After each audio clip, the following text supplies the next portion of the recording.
Let me hit record then, and we will pick back up where we left off. I'm in lecture 1 still on slide 38, words, as I said.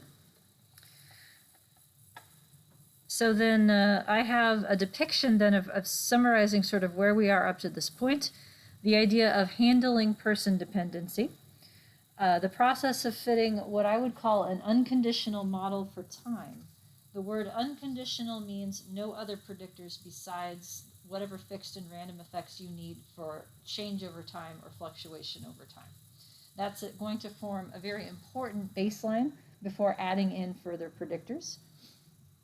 So the way that it works then graphically would be something like this. Once upon a time there was an E, and there was only an E.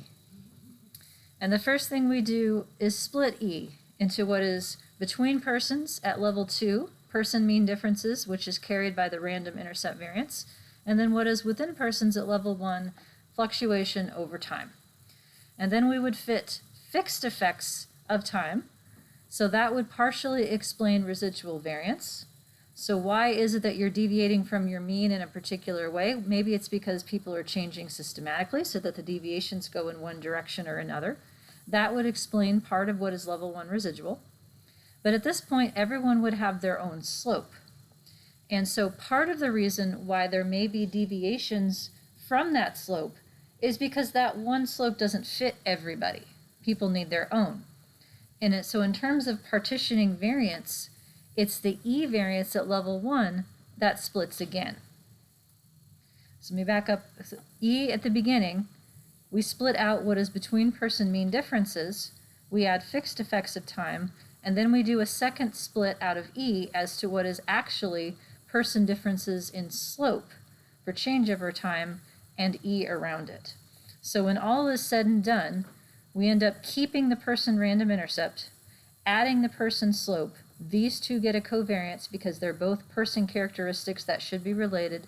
And then E is what's left at level 1. The idea of why are you off your line today? Like what else is there potentially to be explained?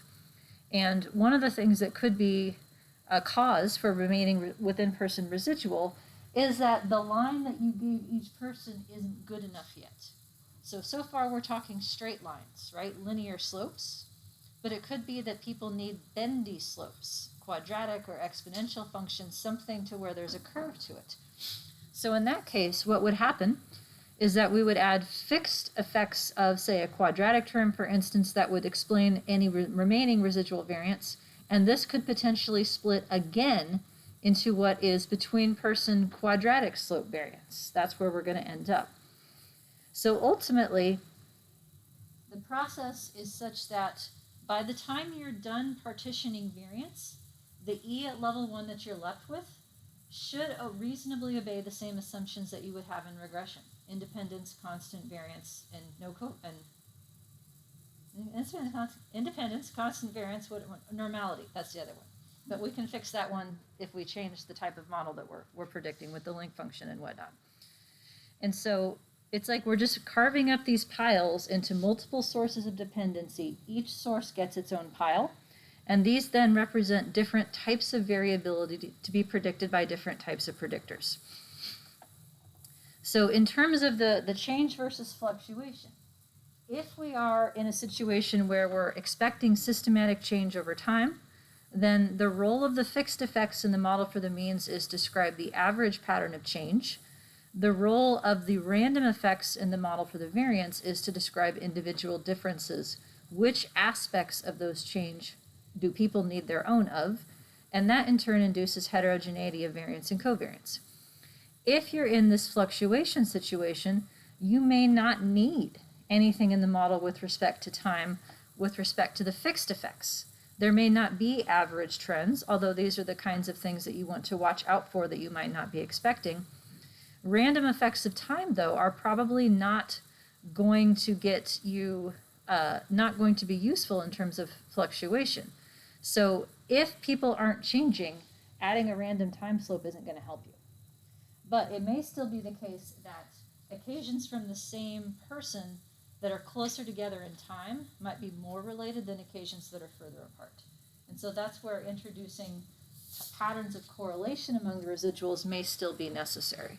So this process of just figuring out what the model for time looks like is a good 8 weeks of material in my regular semester class because there's so many possibilities. With respect to nonlinear change, here are a few different families, and which family is going to be most useful should be a combination of sort of theoretically, what type of process is driving change, and how would I describe that process with a function, and also empirical. If I were to make a plot of the means over time, what shape does that look like? That's going to point me in a direction. So the one that's probably still most common because it's the easiest to implement is polynomial functions of time. So if I enter time squared, that gives me a quadratic function. Time cubed gives me a cubic. We'll have an example of quadratic today. This is optimal for change that changes directions. So that goes up and then comes back down, or that goes down and comes back up. Otherwise, something else may be more useful. So for intervention type designs, piecewise functions can be quite useful. So the kinds of things where it's like I have observations during a baseline period, and then I do something, and then I collect observations under that new condition, and then maybe I take it away or I change it up and I have a third section. The idea of modeling a slope through each distinct section of the data, that's what I'm talking about. So these are known as linear splines or piecewise effects of change. And those can be a way to address nonlinear functions by breaking it into pieces. The most straightforward case of these is where you know where the breakpoint should be as a function of your design. But there are, in fact, models where one of the parameters to be estimated is where the break is. And so those are known as latent knots, where a knot is the point where the slopes are discontinuous. So that's something that you can look for if you have those types of designs. I have lots of examples of those I can share if needed. What's not in my textbook, but what I have grown increasingly fond of, is a way to cheat an exponential function. Because exponential models are nonlinear models, which are very tricky to estimate, particularly for their random effects, but we can cheat it. If you take time and you add 1 to it, take the natural log of time, and then fit a linear slope for log time, that creates a curve that looks an awful lot like an exponential. It levels off much more quickly. It doesn't come back down in the same way that a quadratic does. And if you add a quadratic slope for log time, then you can change how quickly it levels off, faster or more slowly. So a lot of types of change, I think, are better served with this strategy than just a straight up polynomial, because in most cases you wouldn't expect learning to get undone or decline to suddenly resolve itself. Like this idea of a U only works sometimes. An option that is possible really only in SEM software for structural equation models is what's known as latent basis. And in this one, you are taking an entirely empirical approach to modeling nonlinearity. I'll show you some slides in just a second that phrase the same model as a structural equation model, and then this approach will make a little bit more sense. And then last but not least, truly nonlinear models such as logistic curves and that kind of thing. They're possible, but a lot harder to find. So these are just some of the options of what nonlinear change might look like. But the key idea within each family is the same. You would have fixed effects that would describe the average trajectory, and the random effects then describe individual differences in each aspect of that trajectory, either an intercept or an asymptote, and any kind of nonlinear slope or rate parameter. But we're going to do quadratics as a way to model nonlinearity, and that means I have to explain what to do with the coefficient. So I've often seen people sort of wave their hands. Do you know that expression? Like hand waving when you don't really know what you're talking about and you just sort of, it's fine. You know, I'm not going to do that because I want you to know how to interpret a quadratic coefficient. What you'd have to do is multiply it by 2. Twice the quadratic coefficient is how the linear slope changes per unit time. Once you get that down, you're in good hands. And for those of you wondering, why is it twice? I can explain it 2 different ways. One way involves calculus. because what the quadratic provides is half the rate of acceleration or deceleration, because I'm talking about differentiating the function with respect to time. So if I have the intercept or position, say, of this function right here, and I want to take the first derivative with respect to time, that 2 in the quadratic comes down in front to multiply the slope. And so the second derivative is twice the quadratic. So for some people who remember calculus, they're like, oh yeah, that makes sense. For the rest of us, here's another way of explaining it. You can also think of a quadratic term as an interaction of a variable by itself. And typically, if we have an interaction in a model, it might look like this, where I have, say, x is one predictor, z is another, and here's the interaction of the two. And I can talk about the interaction term as how the effect of x changes as a function of z, which would be this form right here, or, equally valid, how the effect of z changes as a function of x. So the interaction term is doing two things at once in terms of its moderation. Well, if I have time and time squared, it's kind of like I'm missing the other main effect. There's no second variable involved in the story. So whatever this quadratic is doing, it has to do it to time twice because there's no other variable that it's operating on. And if you're not happy with either of those explanations, then I would go to pull out my mom card and say, because I said so. That's why. We have to multiply the quadratic slope by 2 in order to talk about it. So I will have some examples of that coming up shortly. Here are some graphical examples. So there are only 4 kinds of quadratic functions to me and how I would talk about them. And they map onto the 4 kinds of interactions as well. A quadratic slope takes a linear slope and does one of 4 things to it. Makes it more positive, less positive, more negative, or less negative. That's it. Those are only 4 things. So as an example of each then, what I would call an accelerating function here, in this line, there is a linear slope that is positive 4, and that is interpreted directly at time 0. It's known as the instantaneous linear rate of change in physics terms, and it's paired with a positive quadratic slope of 0.3. So what happens is this slope, these little dotted lines is my attempt to draw the line that's tangent to the curve at this point. This slope at time 0 is 4. It becomes more positive by twice the quadratic coefficient per unit time. So my positive linear slope is 4. My positive quadratic slope is 0.3. And that means that by 1 change in time, it's 4.6 is the new slope, then 5.2, then 5.8, and so on. So it's the slope itself that is becoming more positive by twice the quadratic. So an example of this might be bacteria growth on a sponge over time, or how much my apartment would stink had I not taken out the trash by the time I get home tonight. Things that accelerate. If you have a quadratic slope that is negative paired with a positive linear slope, then the opposite happens in terms of how it changes over time. It slows down. So here we're starting with the same slope of 4. If the quadratic slope is negative, then I would say that this slope becomes less positive over time. It's not that they're declining, it's that they're growing less as time goes on. But eventually, if I follow this curve long enough, what happens? This is a gesture question. What happens? Yeah, the other half of the U.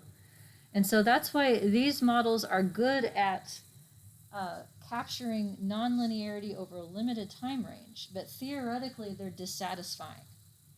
Because like if this was learning, then this model predicts that eventually kids stop learning and they start unlearning, which is unlikely in a lot of contexts. If I have the opposite combination, so a negative linear slope with a positive quadratic, then my negative slope is becoming less negative. So this is a decreasing decline, essentially, and this predicts the same thing. The U is going to come back up on the other side. So these two pictures here are like the halves of the U. I've broken it into each half, and these two are the other direction of the U. And this one would be negative plus negative. So in order to interpret the coefficients in a quadratic model, you have to know where time 0 is, because not only is the intercept conditional at time 0, but so is the linear slope. And that means you would have a different linear slope at any other point in time. And I'll show you how to ask for what those would be in software. So we'll see an example of this later today. All right, any questions on that? No? All right. So then where we're headed is eventually adding predictors. With our piles of variance here, at level 2, we have between-person intercept differences, between-person slope differences, potentially multiple kinds of slopes, so linear, quadratic, etc. And each of those between-person differences is predictable by person characteristics. Why do some people start out higher? I don't know. It has to be something about them that's constant over time. Why do some people change more than other people? I don't know. It's predictable by person characteristics, though. Then at level 1, the idea of E, after we put the growth model in, is why are you off your line today? The only way that I can predict why you're off your line today is if something else happened today. Did you not sleep well last night? Do you not feel well today? Did you get in a fight with your significant other? Something that is time varying that you've measured repeatedly. That's the only way that you can explain E variance all by itself. So each of these then is a different type of variability predictable by different types of characteristics. And we will be adding time-invariant person characteristics to these models today.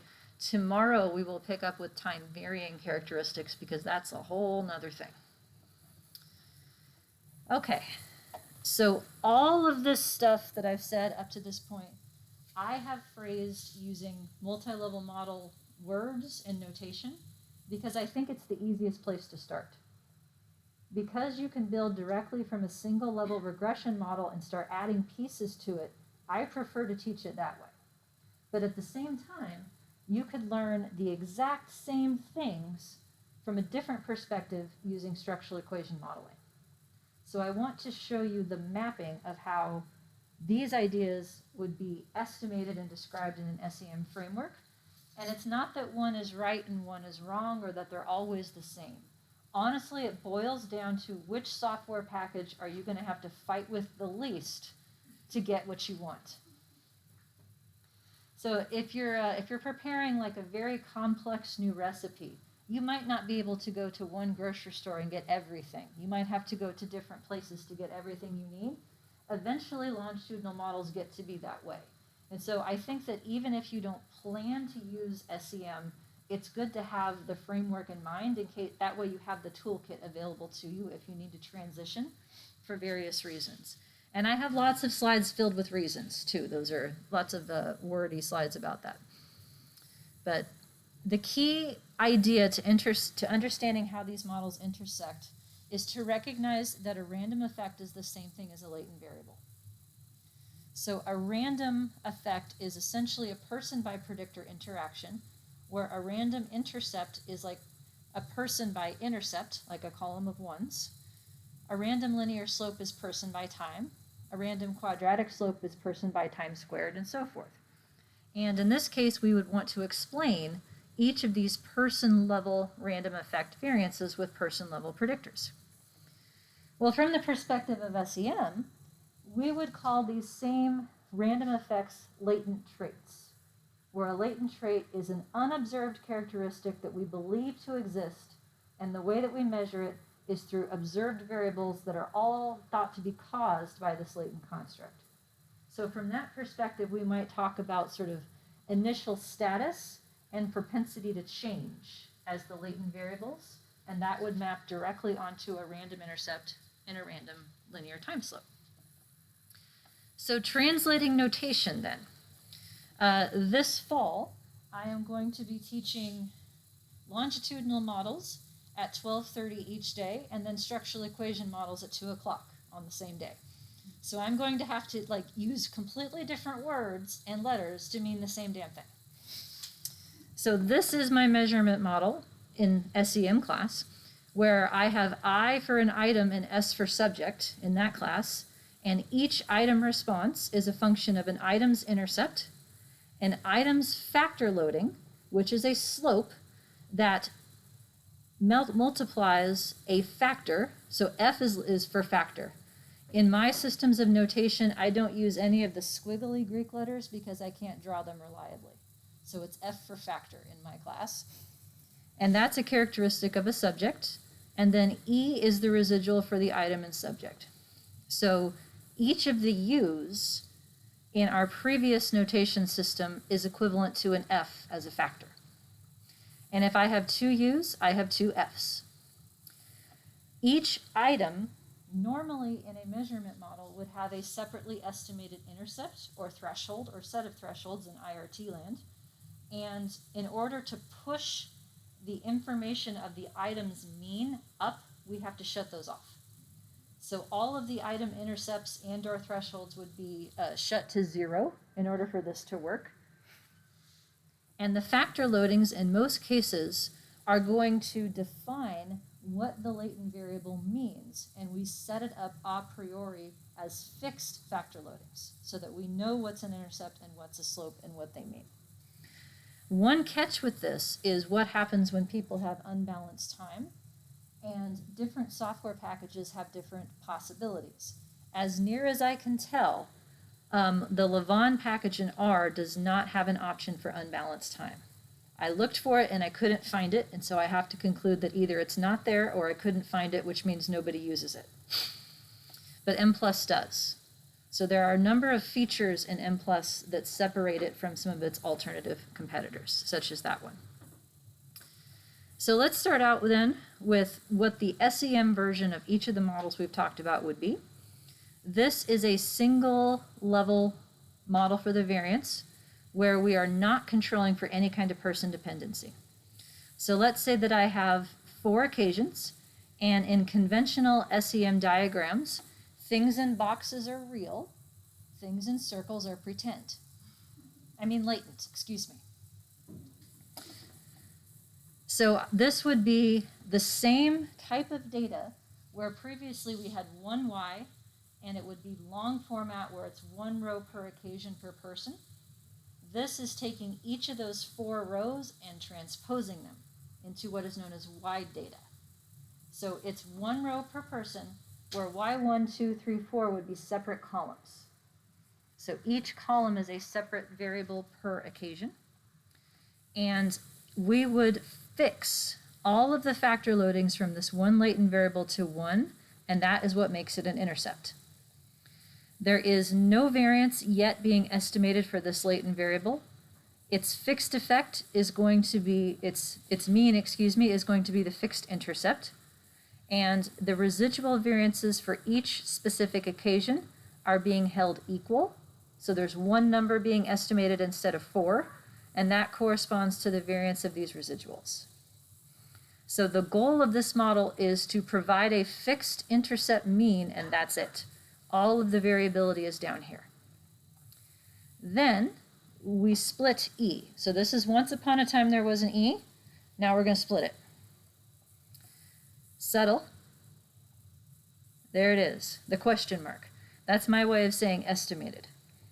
So rather than just having a latent variable mean, we allow it to have a variance. That's my random intercept variance. So the variance of the U zeros, the tau squared, that's here. The E variance is down here. And so now we have this between person mean differences represented up here in the latent variables, within person variance over time down here in the residuals. If I add in a time slope, that is a second latent variable. Fixed only so far. So gamma 10 is a fixed slope right here. The model does not yet have a random slope. What I have to do is fix the factor loadings to what the time predictor would have looked like in my previous model.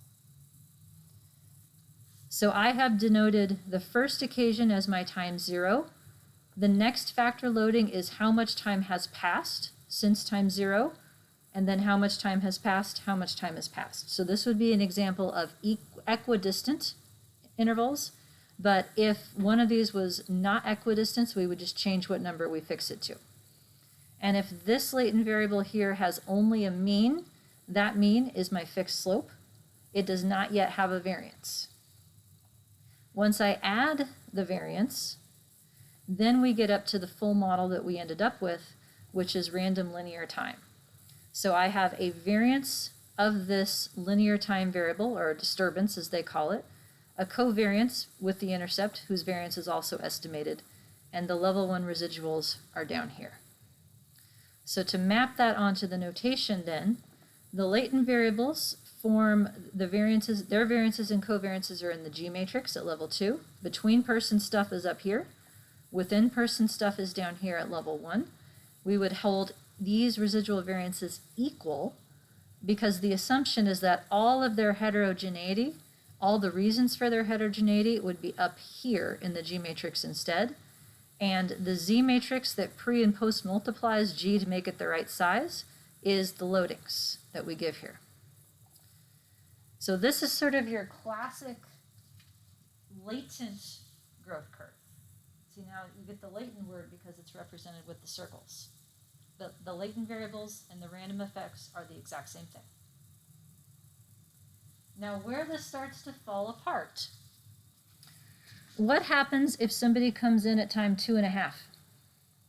Could they do that? I'd have to call it time 2 or 3, wouldn't I? So this is assuming balanced time. The only way that you can fix the factor loadings to constants like this is if everybody is measured at the same possible times. They can be missing. You can have one of your boxes be missing and still have some data included for the rest of the boxes, but its unbalanced time is not built into this architecture. People have figured out how to hack the system, though, to do it. And you need something that is known more formally as a definition variable. The way that I know it is under the t-scores option of M+. And what that allows you to do is tell it that your factor loadings should come from a series of variables specifically, where you would define exactly when each person was measured, and that would be their own individual factor loading. So unbalanced time can be used if you have that option within your software. M+ has it. As far as I know, R's Levon package does not. Those of you who are R aficionados, can you think of anything that would allow that I'm not privy to? Anybody? I keep asking, and no one's told me yet. I even asked my husband because he's the best R user I know, and he said no either. So I don't know. One thing that's interesting about sort of the default setup in these models is M+, Levon, and all the packages have sort of a generic random linear time model. You can just say, do that, and it'll go and write all the code for you. The default version of it estimates separate residual variances per occasion. To me, that is problematic because to the extent that your variance increases over time as people spread themselves out, that is supposed to happen as a function of this random linear time slope up here. And so allowing the residuals to also have different variances over time is to some extent redundant. And I have seen cases where the model blows up when you try to do both at once because it's two different things trying to tackle the same problem. So I would probably start with a model where these residual variances are equal and then look at misfit statistics or other things to indicate if one of them might need to differ from the other or something like that. But if they all still differ from each other and they differ in a pattern, not just sort of up and down, but like systematically increasing or decreasing, that's a sign of model misspecification. Because there's something systematic that's still in there that needs to come up here. Your linear slope is not good enough yet, is what that would tell me. So the idea of, nope, not that one yet. The idea of a latent basis, then, is possible within this framework. So one way that nonlinearity can be captured relatively parsimoniously, rather than invoking like a linear term and a quadratic term, instead of fixing these loadings into a pattern, what a latent basis model does is fix the first loading to 0, one of the others to 1, which I typically do the last one as 1, and then the others would get estimated. So what happens is that the data tell it what shape it wants the curve to have. And if you fix the beginning to 0 and the end to 1, then you can interpret the loadings as what proportion of the total change has happened by that point. So if I have something to where, you're going to see an example of this in just a little bit. If I have a curve that it's coming down fast and then sort of slowing down, like the change from 0, this might be 0.5, because half of the change has already happened. And the next one might be like 0.7, because now it's a little bit more change, but not as much. And then maybe 0.8 and 0.9. So it can capture whatever bendiness the data want it to have, and then have a latent variable for individual differences in the amount of that bendiness. And you can also potentially have the loadings themselves be random, although you need a lot of data to pull that off. So that's one possibility that is afforded in the SEM software that is much harder to trick MLM software into doing. But otherwise, there is little difference in what you would get out. The only difference is a function of estimation and the choices that we have for that. Okay, that's a lot of stuff. How are we doing? Send sideways. Honesty. I like honesty. How can I make it go up? It's a lot, I understand. I have a question, maybe help you. Yes. I would not say stupid, but nope, so no such thing. Why or when should we then, or someone would, I think also as a reviewer, okay, maybe I will continue doing my multi-level, then someone comes with an SEM, which is supposedly should give the same result. So when would I do this and when would I not? Is that the question? Why would someone do it like this? Okay, that is a great question. And playing reviewer 2 is a realistic way to pose that question, because yes, I've gotten comments like that from, it is often the case that people who think they know methods provide methodological critiques that then the methodologist has to address without saying, no, you're wrong, or it's usually, I apologize for not being sufficiently clear. Let me explain this better for you. So that's a very valid question. When would I do it this way? So pros. I think I have a slide on this at some point, but we'll get to, since you asked, I'm going to do it now. Pros to doing it this way. What if you actually want to do actual latent variable change? IRT people in the house? Would you be happy if I said you need to output theta, stick it in a box, and then treat it as if it were perfect? Would you be happy with that? Probably not, right? Because we don't, that's the whole point, right? Is you have this latent variable, and if you embed your latent variable in a model, then you can predict it, and it can be a predictor of other things. So the best reason that I would have to set it up this way is if each of these boxes were not really boxes, but they were themselves latent variables. So if you have items that are indicators of a factor, and you want to see if the factor changes, right? Like you're measuring negative affect. Are you doing that with items? Are you going to add the items up and call it a sum score? Probably.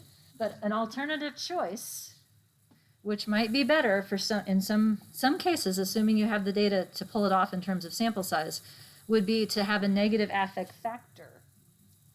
And then you could watch the factor grow or fluctuate, and so you're working in latent space. Then it would truly be a latent growth curve, although that's not what we call it.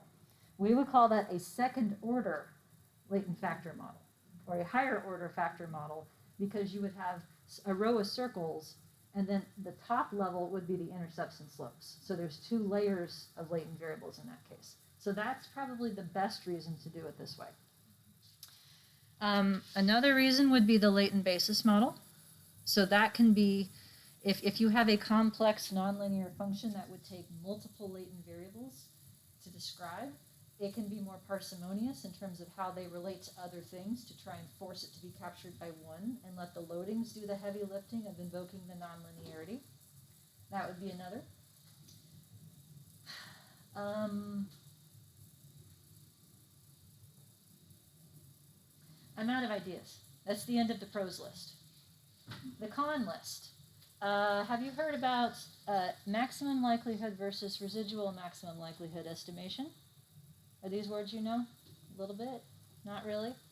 Okay. So do you remember back learning intro statistics and you had different formulas for the population variance and then the sample variance? That is maximum likelihood versus residual maximum likelihood. Maximum likelihood is the version that divides by n. Residual maximum likelihood, or REML, as it is called, is the version that divides by n minus 1 for the mean, because you had to estimate the mean in order to get to the variance, and so you got to like downgrade your degrees of freedom. And it's n minus k more generally in like a regression least squares kind of thing. So you have your denominator degrees of freedom that takes into account the number of fixed effects you had to estimate to get to that type of variance. REML takes fixed effects into account and therefore provides better variance components in small samples. Maximum likelihood does not. Maximum likelihood is the only kind you get in SEM. There is no such thing as residual maximum likelihood in SEM software. So if you don't have at least, I don't know, I'm making things up at this point, at least 100 people, maybe 150, then the variances that you get for your random effects are going to be too small.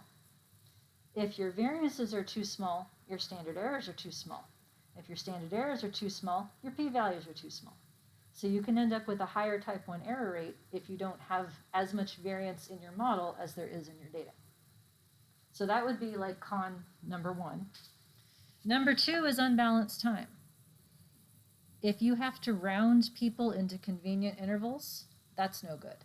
So you would need t-scores to be able to pull that off.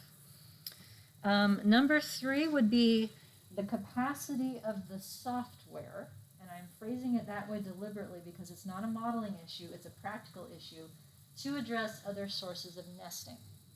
So are your subjects nested in groups? Are they crossed with groups? Are there other things in your design that you have to put in here? Because this is for independent subjects. And if you don't have that, it can be trickier to build that into your software. And so the multi-level framework allows you to have layers of random effects that are either correlated or uncorrelated that correspond to your sampling design more directly. That's a very long answer to your question, but I think I hit the high points. Okay. So thumb sideways, I will say, do you have small samples? Rather small? Okay, then just ignore this. Just I don't want to learn SEM. You don't need to. But this is the other version of the model.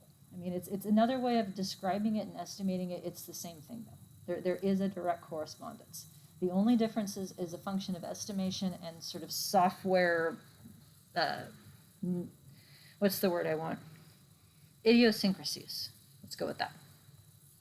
Yes? But is missing values addressed in the same way in the both models? Yes. Yeah? Yes. Oh, that would be, so with respect to predictors, I'm going to add one more to the pro list then. So each way has the same rule with respect to variables that are in the likelihood versus out of the likelihood. Every case has to be complete to be included. So if I have somebody who has 4 potential occasions of data and I'm missing either a predictor or an outcome, like that occasion doesn't go in. But you get to keep the 3 that you have. In this type of estimation framework, it is possible that you can bring predictors into the joint likelihood rather than the conditional likelihood. So multi-level is conditional, meaning it's the likelihood of the residuals that were left after the fixed effects have been applied. So if you can't get to a predicted outcome, you can't do it. So that's why you can't have missing predictors in multi-level, because it's a conditional likelihood. This is a joint likelihood. You can bring predictor variables into it if they have missing data. However, from that perspective, they are treated as an outcome, which means they have distributional assumptions. So this has more flexibility with respect to addressing missing data, but you don't get it for free. You can bring a predictor into the model, pretend it's an outcome being predicted, even if it's not, and then you can have missing data on it, but only if you're willing to assume it's multivariate normal.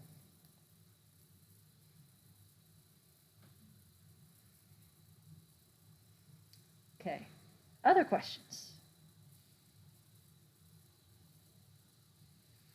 Then there's one more. Not this. So this is so 2003. All the cool kids are doing multi-level structural equation modeling, which would look like this. And yes, this is the same thing too. So the pictures, they had to come up with like new diagram picture things to make it look like SEM.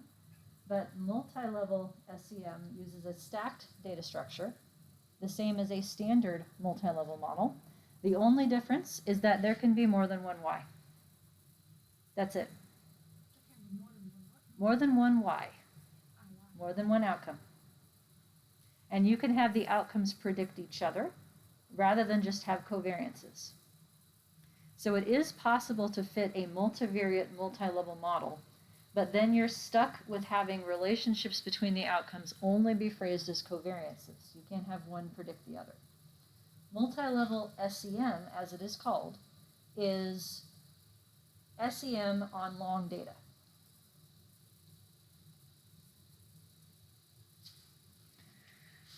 So I have a column of my 4 outcomes, a column of time, and they still use circles to indicate latent variables. So it's very much the same as this type of notation, it's just on a different data structure, and one level 1 residual. So I very much dislike the term multi-level SEM because this is not a measurement model. It's not, there's not items in a trait, this is just random effects. So multi-level SEM is a term that I personally reserve for a truly actual latent variable measurement model, where you would have like items at level 1 with a within level factor, and then their random intercepts you would have a between factor on. Like that's an SEM to me that has latent variable measurement as part of it. This is just observed variable multi-level. So this is yet another way that these things can be estimated. So not taking it personal. No worries. Yeah. Sure. So there's additional features that are baked into multi-level SEM as estimated within M+, that allow lagged effects of basically data on a different row can be predicted as long as you're willing to switch to Bayes estimation. But this is yet another way of doing the same thing. And it doesn't have as much flexibility in some cases as this does, but it has more with respect to random slopes than this does. So these are nuances that we'll get into more details tomorrow with some specific examples of how people use these things. I'm just trying to get you used to the idea that random effects are latent variables. And once you understand that connection, how you set it up is a matter of convenience in software. All right, yeah, words. So these are all the words that I promised. So any software package that is an SEM package does not have residual maximum likelihood as an estimator. Most of the time, then they also won't have denominator degrees of freedom. So that means that smaller samples are not going to have, they're going to have suboptimal results in some cases because of those limitations. So standard multi-level stuff is probably better for smaller samples, but then it's more limited in what you can do with respect to how the outcomes would relate to each other. Yes, sir. In the previous slide, you said that also existing as a difference is that in MSEM multiple variables can have their variance partition. That's right. Do we see that in the picture? We do not yet. Yeah, why? Because there's still only one y. Okay, so sorry. Yeah. Yep, no, you haven't missed anything. So to answer like reviewer 2, should I do this as a multi-level structural equation model? I'd say only if you don't need REML, because there is no benefit. Where the benefit comes in, and this is tomorrow, is in the idea of a time-varying predictor. So in standard multi-level modeling, we have the y outcome split into random intercept and residual variance components, but we can't do it for x. We have to break x up into pieces ourselves and make them as observed variables. And what multi-level SEM allows is to treat x in the same way that we treat y. And that's where its real strength is. So far, we don't have a second variable in the story to do that with. Thank you for pointing that out. Yeah. All right, what else? Other questions or comments so far? Okay. Time-invariant predictors. You want to talk about predictors? Maybe? Not sure if I do, but I'm here. So you're all here, right? You made the effort, you made the train, you're spending your time here, so why not? So I have some slides on this, a little example, and then we'll go through an actual example using R with Elmer, show you like how you would actually like go and do this stuff. And I have some pieces of procedural details under this details section that I can go over in slides if needed, or we can visit it in the context in an example. But it has to do with how to think about effect size, significance testing, and stuff like that. So time-invariant predictors, and we will have an afternoon break, by the way. I'm not going to keep you here all afternoon. But if anyone needs to take a break at any point, please do. Okay, so we're talking about level 2 predictors today, time invariant, because time varying is a whole separate thing. That's tomorrow. So what kinds of predictors?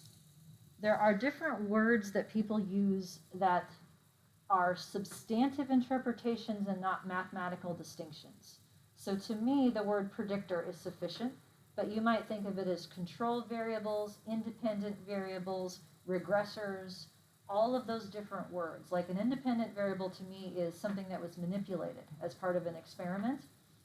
Covariate is a term that people use to describe a predictor that someone else cares about who's not you. One person's covariate was once another person's career. Right? Every field has variables that if you don't control for this first, I'm not going to listen to a word you say. In cognitive aging, it was chronological age. You have to control for age first or I'm not going to talk to you. In educational settings, you often have to control for like free and reduced lunch status as a proxy for socioeconomic status, things like that, at least in the US. Can you think of examples from your world? You have to control for this or I'm not going to talk to you.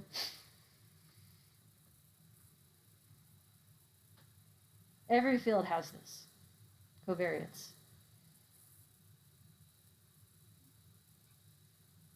No examples come to mind? Fair enough, that's fair. So my point is that I don't care whether you care or not, right? Like to me, it's just X. And whether you want to make a story about X or be like, yeah, we controlled for X, leave me alone, it's fine. The key idea is that the variables we're talking about today as predictors are measured once. So even if they change over time, if you didn't measure it, too bad. They're measured once, they're time invariant. So if it's something that should have changed, then you'll have to condition your inferences appropriately. So in the example that I have later today, the story is adolescent development from 12 to 18, and I have a survey about mothers' attitudes about smoking and drinking and other bad behaviors that was given at the age 12 occasion. So I can't talk about the effect of mothers' attitudes. I can say mothers' attitudes at age 12. Like, I have to condition it on when it was measured. So just keep that in mind in terms of how you would interpret the effects of X. So X sub I is the notation because it's measured once, so it doesn't get a T. It will also include between person variance and time or time varying predictors. So if people start out your study at different ages, then the age they start at would be a time invariant predictor, in addition to their change in age as time goes on at level 1. As with time, any predictor needs to be centered so that 0 is meaningful. So for quantitative predictors, if 0 already means something, you can leave it alone. If it doesn't, then you might subtract, say, the grand mean or some kind of meaningful value. Doesn't really matter so long as 0 is meaningful. That keeps the intercept meaningful. For categorical predictors, I personally prefer some kind of dummy coding system as opposed to effects coding. Are those words that you've heard before? You have? Maybe not. It's the idea that one of the groups is 0 and each of the other groups is a 1. So that you know that the intercept refers to a reference group, and then you can talk about differences relative to that. I greatly prefer that over plus or minus 1, where the 0 is the average across groups, because then that doesn't really talk about any individual. But either way, as long as 0 is somewhere in there, you should be good to go. All of the distinctions that you may have heard about with respect to centering, like group mean centering or person mean centering, that's tomorrow. Because those are only relevant for time-varying predictors that are measured or measured repeatedly. Losing my voice.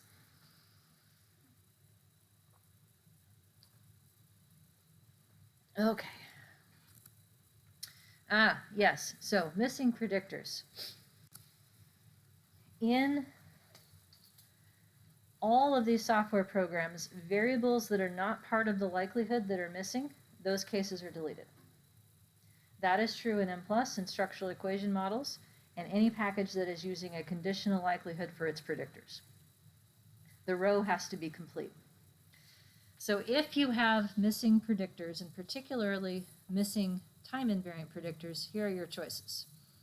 One is to bring it into the likelihood. So this happens, let me think. You probably haven't used any of the packages where this is forced. Any Stata users here? Is that, you guys Stata? No? Okay, never mind. Not SAS, probably. Amos? No? Okay. So, I started on Amos like a million years ago, and I haven't used it since. A little bit? So you have to dig into the documentation to find out what it's actually doing. But what I have learned in preparing examples recently, that in M+ and also in Latent, it works the same way. If the predictor is not in the likelihood, you cannot have missing data on it. The cases get dropped. So to bring it into the likelihood, you have to ask the program to estimate its mean or variance or covariance with something else. Then it turns it into an outcome with respect to how the estimation works, even if it doesn't predict anything or isn't predicted by anything. So it's part of the likelihood, then you can have missing data under the assumption of missing at random. Otherwise, you cannot. But the cost is that you have distributional assumptions on it because it is treated as an outcome.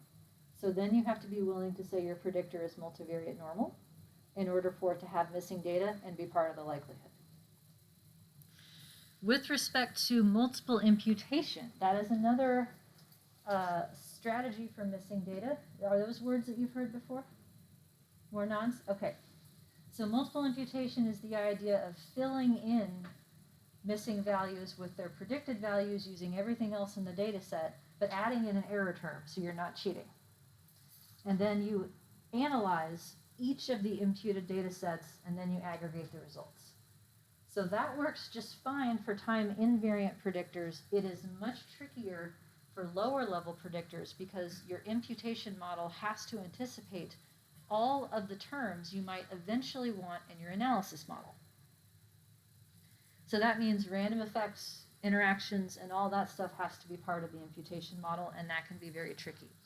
The person I would go to on this is Craig Enders.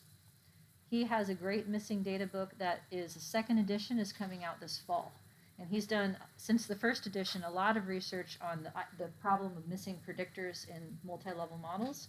And so he probably has some better ideas than I do about how to address that. But by default, they don't get included. And I want to make sure that you folks know that. So what can they do?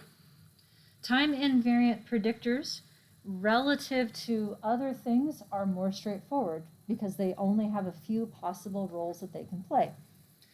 The role of a time-invariant predictor with respect to the model for the means, if you have a growth curve model, is to adjust the growth curve. So let's say that I have a time-invariant predictor of group. So here's a dark blue group and a light blue group, and I put in a main effect of the predictor only. I just put in group by itself. Then all that can happen is group differences with respect to the intercept. That's like saying that there is an effective group and it operates equally to the extent across time. That's it. I could also put in an interaction with time, and that would create potentially different slopes as a function of group. Or you could have both of these terms be important, where I'd have maybe a group difference in intercept as well as group differences in slopes. But that's about it. For fluctuation models, main effect with respect to time. One other thing, okay. I'm seeing the energy dip in the room, so let me do one more slide and we'll take a break. Fair? Okay. Yes, please. All the nods, please. One more thing that it can do is the idea of a predictor of heterogeneity of variance. So I talked about this earlier this morning, but just to reinforce that idea. What if the effect of a treatment was not designed to make people better, but to make people closer together? Like if I'm doing a new method of teaching, one of my goals might be to reduce classroom heterogeneity. I can examine the extent to which a predictor can relate to different amounts of variance. So if I have group, I can put in group in the model as a main effect. That gives me different intercepts for different groups. I can put in group as an interaction with time. That gives me different slopes. I can also allow group to predict the amount of intercept variance and the amount of slope variance and the amount of residual variance. So that would then allow different, basically heterogeneity of variance as a function of a predictor. In fluctuation models, daily diary folks, where's my diary folks? There's quite a few. Hello, yes. These models, the default assumption is that everybody has the same amount of variation. Do you think that's true? Like within a person? Everybody fluctuates to the same extent. That's what level 1 variance being constant over people means. So if you think that some people may be more inconsistent in their negative affect or their stress or whatnot, you can put in time-invariant predictors of the amount of inconsistency as the amount of level 1 residual variance. That's called a location scale mixed effects model. They can be tricky to estimate, but M+, of course, has figured out a way to do it. That's their new log V thing. What it does is allow heterogeneity of variance to depend on predictors. So then you can do that as well. So that's one more thing that time-invariant predictors can do that's a little bit less known. Okay, as promised, let's take a break. How long of a break would everyone like?